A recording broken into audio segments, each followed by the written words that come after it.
J'aimerais te parler de routine matinale. En effet, les routines matinales, se préparer mentalement pour le matin, pour son succès du jour, c'est ultra important. En effet, le matin, tu sais, avoir des routines ou plutôt des rituels de fierté, mais également quand tu te lèves le matin de ton lit, eh bien, si tu as un trampoline, tu peux sauter un peu sur ton trampoline et puis faire des rituels de fierté. Ça veut dire des rituels de fierté, c'est simplement se dire à soi-même, aujourd'hui sera une journée exceptionnelle. Aujourd'hui, ça va être incroyable. Je vais réussir tout ce que j'entreprends.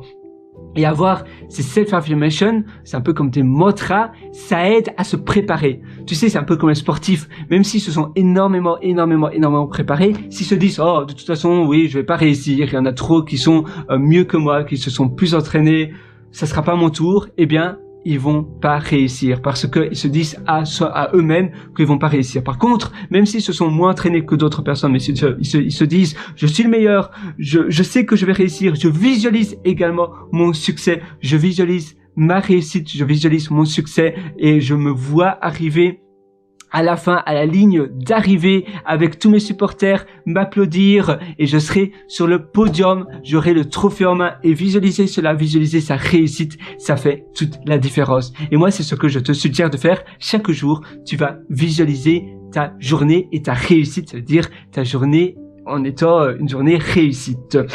Avoir une to-do list, moi je fais cela tous les matins, ça veut dire je prépare ma journée avec une to-do list des choses que je veux faire, pas trop de choses, 3-4 choses que je veux absolument faire, parce que sinon on se met la pression et finalement on va finir par ne rien faire. Et une to-do not list, ça veut dire par exemple les choses que tu sais qui te contrarient, par exemple je veux toujours avoir raison et j'ai un gros ego et donc j'argumente énormément, je parle à des personnes pour leur prouver que c'est moi qui avais raison. Et bien ça ajoute de l'énergie qui ne sert à rien, de l'énergie négative, ça te prend du temps, ça te prend de l'espace mental, et ça tu vas mettre dans ta to-do not list. Not list, ça veut dire que tu vas pas le faire.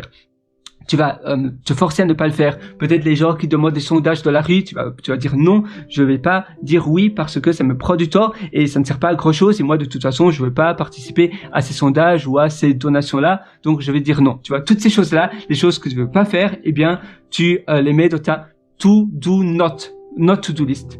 C'est des choses à surtout pas faire. Donc tu as ta liste de choses à faire, la liste de choses à pas faire et je te suggère de le faire tous les jours. Même la not to do list parce que il y a des choses peut-être que tu vas faire un jour et un autre jour tu vas pas le faire.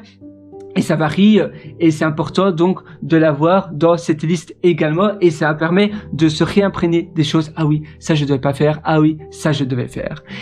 L'autre chose, c'est après, donc tu visualises ton succès. Moi, je le fais aussi dans ma douche. Le faire sous sa douche, c'est important. Donc, une fois que tu as mis à jour ta liste de choses à faire, ta liste de choses à ne pas faire, tu refermes ton bic, ton stylo, et puis après, tu te dis, voilà, qu'est-ce que je vais faire maintenant? Eh bien, je vais tout simplement, tout naturellement, prendre ma douche. Et là, une douche, moi, je termine toujours par une douche froide.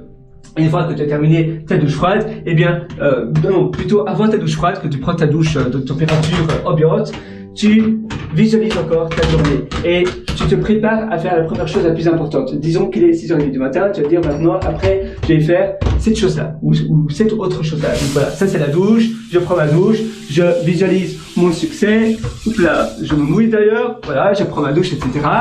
Tu te dis, après ça, qu'est-ce que j'entame directement? Et puis après, tu peux aller dans un café, tu peux un peu lire, tu peux un peu plus te reposer, être un peu plus dans le moment présent.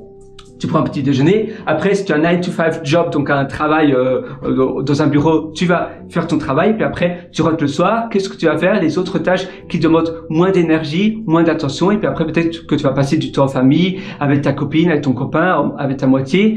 Et puis, c'est dans le moment présent. Et ainsi, tu auras une journée finalement idéale. Puis après, tu vas noter ta journée, les choses qui se sont bien passées, pas bien passées. Comment tu peux maximiser les choses qui se sont bien passées à se reproduire le lendemain. Et les choses qui ne sont pas bien passées, comment tu peux éviter que ça se reproduise. Finalement, c'est une mise à jour. Tu vas à chaque fois mettre à jour tes journées. Je trouve ça très gratifiant parce que c'est un peu comme si tu fais un update. Tu résous les bugs, les problèmes de tes journées précédentes pour toujours avoir les meilleures journées prochaines. C'est-à-dire que tu vas toujours itérer